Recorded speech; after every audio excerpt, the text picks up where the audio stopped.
Échange radio qu'on n'entend pas en ce moment, mais il y a probablement un échange radio assez important avec le sol, puisque l'équipe au sol reçoit par télémétrie, par radio, des données concernant les systèmes de bord. Et bien sûr, il ne se préparera à sauter, il n'ouvrira la porte que lorsque le sol lui confirmera que tout est vrai. Voilà, ça y est, il vient d'ouvrir la porte, ça veut dire qu'il est exposé au vide extérieur. Il a face à lui la terre, juste en bas, sous ses pieds. Instant historique donc sur BFM TV, en direct donc cette tentative de record du monde de Félix Baumgartner qui dans quelques secondes, le sas, la porte est ouverte, va s'élancer pour une chute libre de 5 minutes à plus de 1200 km/h. Voilà, c'est un quadruple record, record d'altitude de ballon habité, record d'altitude de saut en chute libre, record de temps de chute libre, c'est plus de 6 minutes, et puis record de vitesse atteinte en chute libre, effectivement, une vitesse légèrement supérieure à la vitesse du son.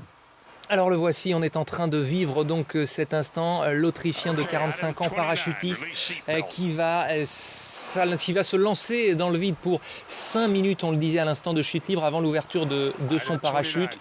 Impossible à cet instant de revenir en arrière. De toute façon, cette capsule, que devient-elle après coup? Alors, on peut toujours télécommander. D'ailleurs, ce sera fait, la séparation de la capsule du reste du ballon.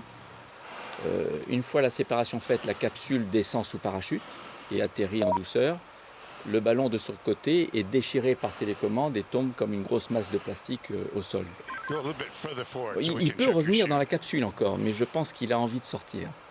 Après 5 ans, on le disait, de préparation physique, préparation mentale, préparation scientifique, Félix Baumgartner, cet Autrichien, qui a donc vérifié tous les derniers paramètres qu'il avait sur ses petits papiers, vous les voyez devant la porte de sa capsule, cette checklist dont nous parlait à l'instant Jean-François Clairvoy. Félix Baumgartner qui va donc s'élancer depuis 39 km d'altitude, très exactement, c'est inscrit en haut de votre écran pour ce nouveau record du monde. C'est une distance évidemment suffisante, largement suffisante pour atteindre ses objectifs de vitesse. Oui, tout à fait. Alors là, je suis en train de penser aux efforts qu'il doit fournir pour vaincre la rigidité de son scaphandre qui offre sur sa peau une contre-pression permettant d'éviter... Ça pèse combien, son équipement? Je pense qu'il doit avoir un équipement total de l'ordre de 15 à 20 kg sur lui à ce moment-là. 15 à 20 kilos pour de bons abdominaux afin effectivement de se projeter. On l'a vu faire un petit signe avec le pouce, ça veut dire que tout va bien, tout se passe correctement au moment où nous nous parlons. Oui. Et il va ressentir un état d'apesanteur total et le dernier point de contact physique avec sa capsule va définir les conditions initiales d'un mouvement de rotation lente sur lequel il ne pourra absolument rien faire. Il n'a aucun appui extérieur et on va le voir probablement tout doucement rentrer dans une rotation et qui ne posera aucun problème évidemment puisqu'il est quasiment dans le vide.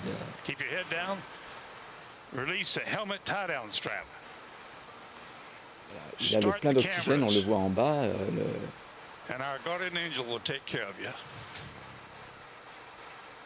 C'est vraiment une sortie dans l'espace, comparable à celle que tous mes collègues font depuis la Station spatiale internationale. En ce moment. Ce petit bouton rouge, ça veut dire je suis prêt, je vais y aller. On essayait de tendre l'oreille, ce que lui disait le centre de contrôle, Joe Kittinger, en bas au Nouveau-Mexique, 39 km plus bas. Je pense que c'est probablement une sécurité pour être sûr que la capsule ne soit pas détachée du ballon avant qu'il ait sauté.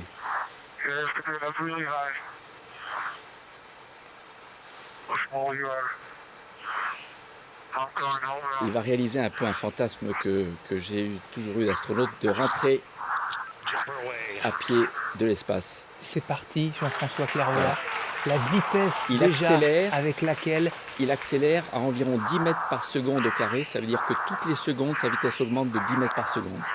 Si vous venez de nous rejoindre sur BFM TV, vous venez de le vivre en direct. Donc, ce saut, ce grand saut dans le vide de Félix Baumgartner, le premier homme, peut-être dans quelques minutes, à franchir le mur du son en chute libre. Il y avait eu des essais dans les années 1960, pas vraiment validés. Il y avait une fusée des appareils en tous les cas. Et là, la vitesse, 1000 km/h déjà, Jean-François Clairvoy, astronaute à l'Agence spatiale européenne. Vous êtes avec nous sur BFM TV. On est dans quelques secondes seulement il est sonique au record du monde. Il est sonique. il est au-delà de la vitesse du son.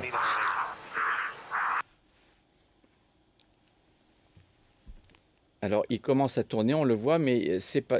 Avec la tension pour les techniciens, son équipe qui travaille depuis plus de 5 ans, il est en train de tourner. C'est attendu et il ne peut rien y faire. Il ne faut surtout pas qu'il essaie de rattraper ses rotations. Il faut qu'il reste allongé. C'est ce qu'avait connu Joe Kittinger. Les rotations ne sont pas encore trop importantes. Il se stabilise. Excellent. Donc, il a réussi à passer la phase la plus difficile, la phase transsonique. La stabilité aérodynamique n'est quasiment pas possible. C'est-à-dire impossible de lutter à cet instant. Le risque, quoi? C'est l'évanouissement? Le danger, c'est d'essayer de contrer des rotations avec des gestes similaires que l'on fait à basse altitude et en fait d'augmenter la vrille et de perdre connaissance. Là maintenant, il est stabilisé, donc c'est parfait. C'est extraordinaire. On voit sa femme au premier rang qui était en larmes quand il a décollé tout à l'heure aux alentours de 17h30 heure française. Il aura fallu donc près de 2 heures d'ascension avec ce ballon chargé à l'hélium pour Félix Baumgartner. On le rappelle, cet Autrichien parachutiste qui a donc, ça y est, réussi son record, Jean-François Clervoy. Il a dépassé tout à l'heure les 1200 km/h. Voilà, il a déjà 3 records atteints. Il lui reste à atteindre le 4e record qui est le temps de chute libre.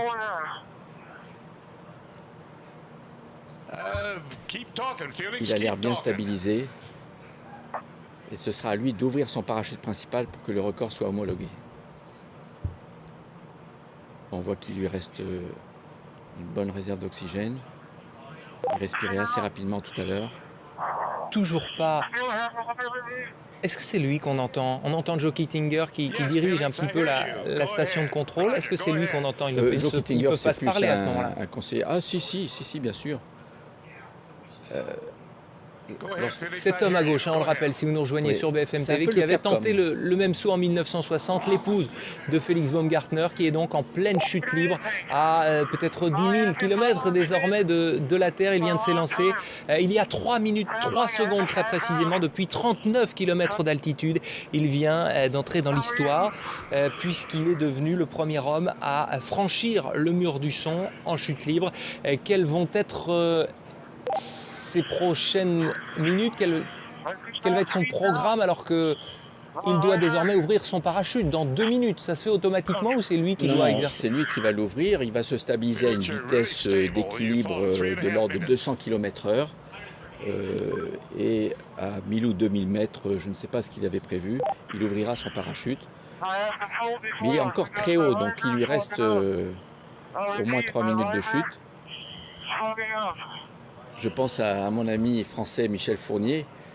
Qui sera en direct avec nous tout à l'heure, évidemment. Qui a l'équipement prêt pour réaliser le même saut à environ 40 km d'altitude et qui doit regarder celui-ci avec beaucoup d'attention. Après plusieurs tentatives passées et à venir, puisque vous êtes partie prenante dans ce projet, est-ce qu'un jour des Français viendront donc battre, alors il n'a pas été homologué, mais ce sera sans doute le cas, ce record de Félix Baumgartner? Là, c'est le parachute. Il ouvre le parachute. Alors, il l'ouvre quand même très tôt. C'est quand même c'est un record homologué puisque Joe Kittinger n'a pas ouvert son parachute. Encore une fois, c'est son secours qui s'est ouvert automatiquement. Est-ce qu'on a l'altitude? Ce serait intéressant de savoir à quelle altitude il a ouvert son parachute. Puisque les statistiques, le programme en tout cas, si on peut dire ça comme ça, prévoyait 5 minutes de chute libre. Là, il y en a eu un petit peu plus de 4 minutes. L'image que vous voyez en direct en ce moment sur BFM TV est filmée depuis la Terre avec les appareils qui sont utilisés également pour la NASA. Vous nous le disiez tout à l'heure pour suivre les navettes qui sont envoyées. L'image a changé. Oui, ce sont des télescopes, des vidéos munies de télescopes qui permettent de voir jusqu'à de très haute altitude beaucoup de détails et que la NASA utilise effectivement pour suivre la navette spatiale pendant sa montée vers l'espace le plus longtemps possible. Jean-François Clervoy, astronaute à l'Agence spatiale européenne, est donc avec nous sur le plateau de BFM TV. Vous venez de vivre ce record du monde réussi pour Félix Baumgartner, l'Autrichien parachutiste qui est donc devenu le premier homme au monde à franchir le mur du son avec des images impressionnantes, notamment quand il a tourné à plusieurs dizaines de milliers de kilomètres de la Terre. Et nous sommes sommes en direct par téléphone avec Bertrand Piccard, le Suisse Bertrand Piccard, aventurier, scientifique. Vous avez réalisé notamment en 1999 le tour du monde en ballon. Vous étiez le premier à avoir effectué un tel exploit. Vous êtes également patron du projet Solar Impulse. Une réaction tout simplement après cette performance, ce défi accompli par Félix Baumgartner. Très admiratif pour lui et pour son équipe. Parce que c'est vrai que lui, c'est son rêve, il l'a réussi, je suis extrêmement heureux pour lui, mais il faut aussi réaliser tout ce qu'il y a derrière pour arriver à ça. Félix a réussi à trouver un sponsor, il a réussi à mettre une équipe en place. On entendait tout à l'heure parler de Michel Fournier. C'est vrai que Michel a eu peut-être plus de peine que Félix à trouver tout ce qu'il fallait comme infrastructure pour pouvoir réussir. Donc vraiment, je crois que Félix Baumgartner a fait une démonstration brillante. Bertrand Piccard, vous avez tenté, on l'a dit, on ne va pas le répéter, mais plusieurs projets, réussi plusieurs projets.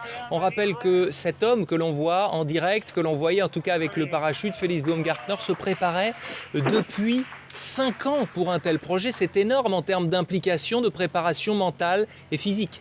Mais oui, et c'est bien là que ça montre que c'est pas un trompe-la-mort ou simplement un aventurier, parce qu'il y a des tas de gens qui veulent se droguer à l'adrénaline et puis ils font tout ce qui passe sous la main comme aventure, peut-être au détriment d'une préparation rigoureuse.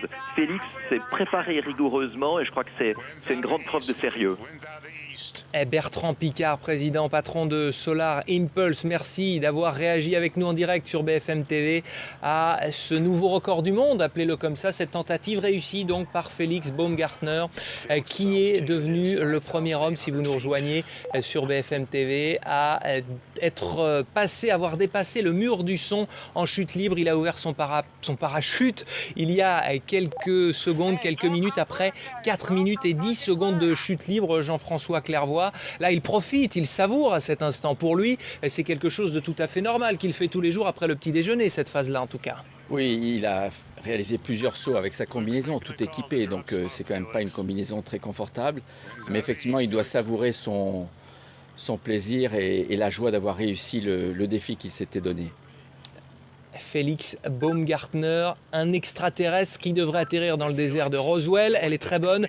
Le Nouveau-Mexique avec cette station, ce centre de contrôle qui se trouve juste en bas, juste sous ses pieds. Encore combien de temps de chute libre là? Il en profite là, il savoure. Ah ben là, je crois qu'il est très près du sol, donc c'est une question de secondes à ce niveau-là. Alors, je ne sais pas s'il a fixé un point qu'il s'est donné comme objectif pour en plus réaliser une performance de précision d'atterrissage, mais on a vu l'ombre de l'hélicoptère de l'équipe de récupération qui le suit. Le fait d'avoir supporté une rotation qui finalement n'était pas trop rapide et de s'être restabilisé très vite doit être une grande satisfaction pour lui, parce que c'était l'inconnu. Et voici donc. Voilà l'homme qui revient à pied de l'espace, comme j'aime à le dire. On va tendre l'oreille.